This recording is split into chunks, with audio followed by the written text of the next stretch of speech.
Thanks for joining us for the October edition of the Lee Schools TV podcast. I'm Rob Spicker and your host for our conversation today. Unless you have a student in middle school, you might not have noticed a change this year. All middle school students are now going to 7 periods a day. They used to have 12 periods, 6 classes on alternating days. Now it's 7 on every single day of the year. To talk to us about this change is one of our principals, David Howdyshell from Oak Hammock Middle School. Good afternoon. Thanks for joining us. Absolutely. Thanks for having me. I'd be remiss. We're just days after a hurricane. How did you do through Hurricane Milton? Well, Hurricane Milton was interesting. Oak Hammock is a shelter site, so we had 1,700 members of the community stay in the school. It was a really positive experience. Our community is great, came together. They were all fantastic in the shelter. We were able to give them a safe spot and send them on their way to hopefully homes without damage and on their way to their families. I think it's one thing not everybody would necessarily realize is, yes, the shelters are in our schools, and a lot of our school staff is there with those people to sort of help them, serve with them, watch over the school, all those things. So you embed yourself in the school and shelter with them. Yeah, that is correct. So myself, a couple of our school staff, some of the local county management staff was there as well. A good team that was able to, help those individuals. We provide meals, we provide a safe space for them to be, and really try and make sure everything operates during the building so they have a good experience. Well, good. I'm glad everybody's okay. Glad the shelter operations worked, and glad we're now recovering and our schools are back open. I want to talk to you about this change, because you were one of the schools who kind of tested it out in a pilot program.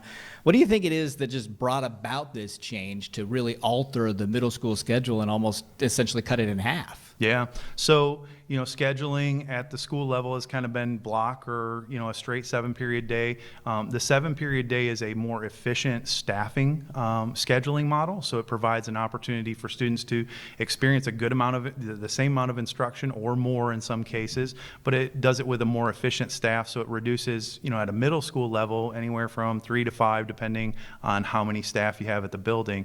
And so it alleviates some of those staffing needs. Before we switched all 17 middle schools this year, we ran 3 as a pilot program last school year. You were one of those schools. So a couple of questions on that. How did you become one of the pilot programs? Yeah, so I think going back to that efficiency aspect, we were 3 of the schools that piloted were large middle schools in the East Zone.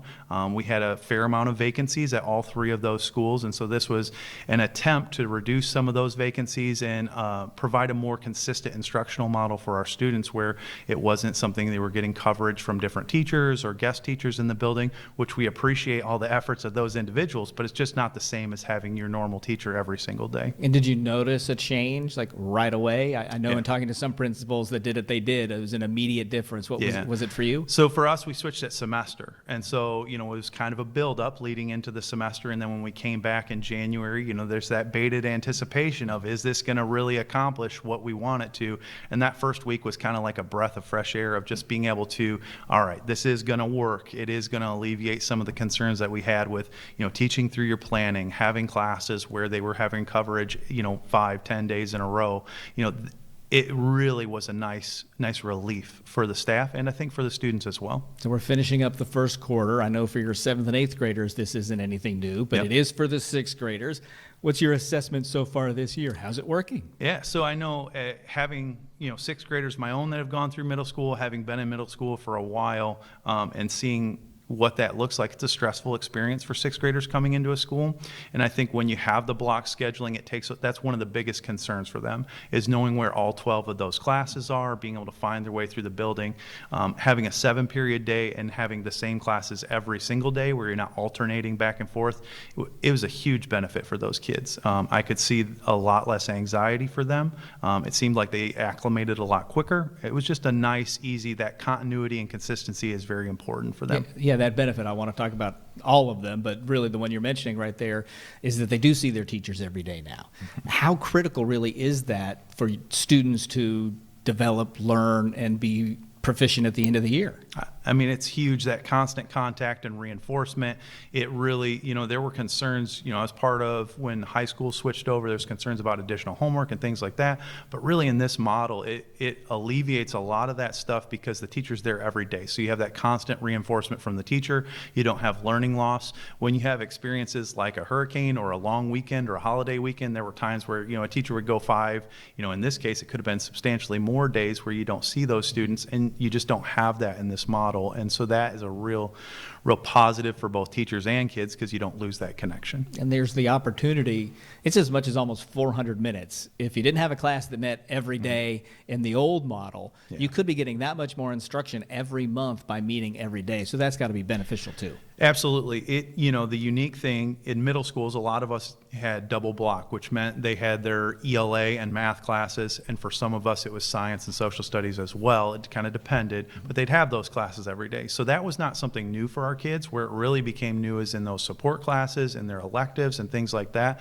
And you wouldn't necessarily make the logical conclusion that that would be a huge impact on academics because they're outside, but the arts and electives, those things really do benefit kids. And so having that constant productivity in those classrooms and that connection really translated into other classrooms as well. It was a huge benefit for our kids, and we noticed it. And I'm curious, with last year you made that transition first semester to second. Do you see an improvement in grades? Yeah, absolutely. So you see it across the board. You see it in a lot of areas.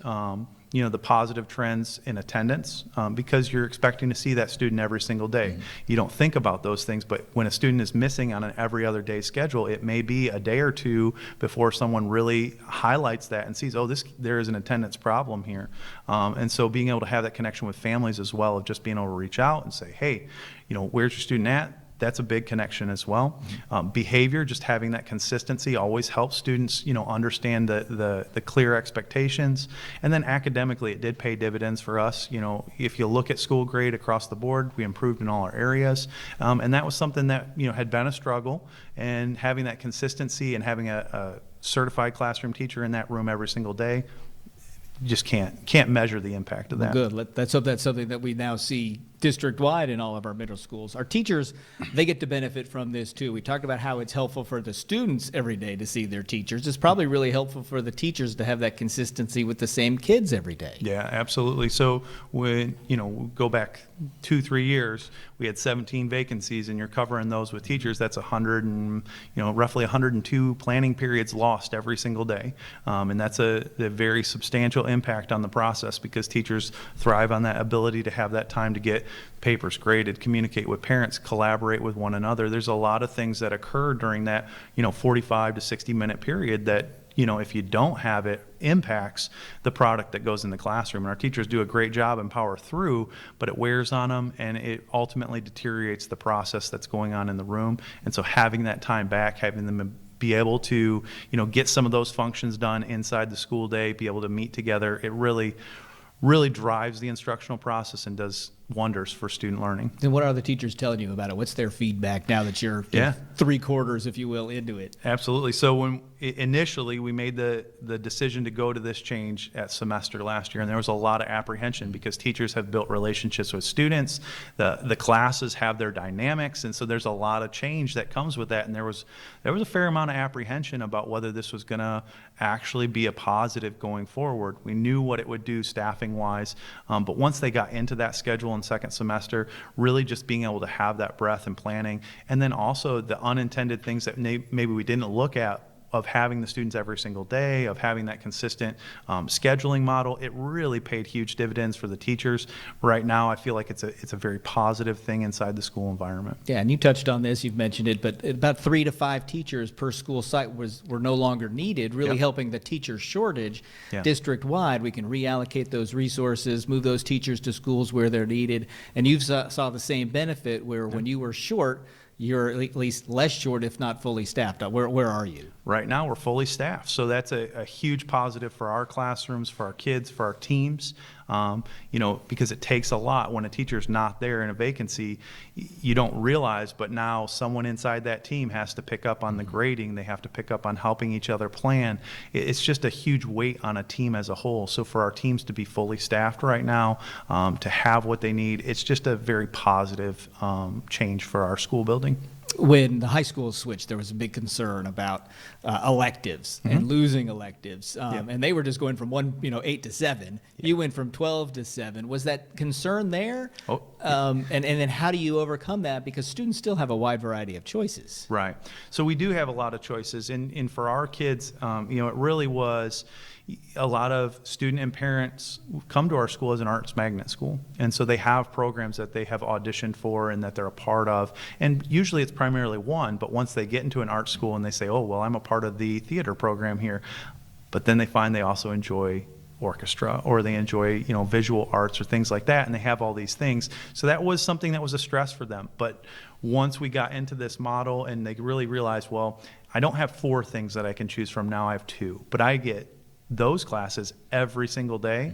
Well, now that's a huge positive, because you get to practice for band every single day. You get to see, those students, because a lot of times those elective classes are really where you build friendships and those connections. It's something you're all passionate about. And so for them to be able to see each other every single day, have 45 minutes every single day to meet, practice, get better at their craft, has been a very positive thing for them. So it was a concern, but once you get on that flip side of it and you see the positive side, it really does go well. Yeah, and for a lot of kids, those electives are where they may end up going in life. We're not all, I was no good at math. I knew I wasn't going to be a mathematician, had to take it, but really enjoyed some of the other classes where I learned some skills, soft skills, things that then propelled me into my career. So the same kind of thing for these students. Maybe they find a passion in middle school and sets them up. Absolutely. No, and that's something that we try and encourage at our school, is find something that you're passionate about, because you may not be excited about reading or math or science, but you may be excited about going in and doing digital music production, right? And that can be the hook that keeps you at school every day. And then you find, oh, well,